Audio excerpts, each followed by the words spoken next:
Welcome to automobile explain guys. आज हम देखने वाले हैं इंजन मिसिंग क्या होता है।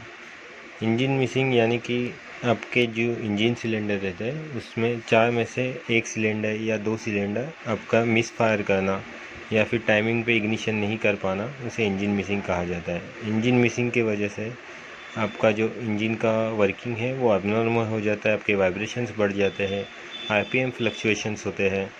तो हम आगे से देखते हैं कि एक्चुअली इंजन मिसिंग होता कैसे है। ये हमारे पास है 2010 की वर्ना वीजीटी।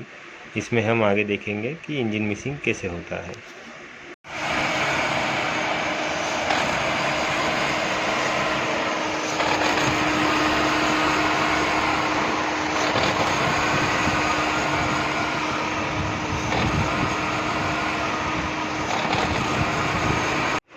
तो ऐसे होता है आपका इंजन मिसिंग का टाइप।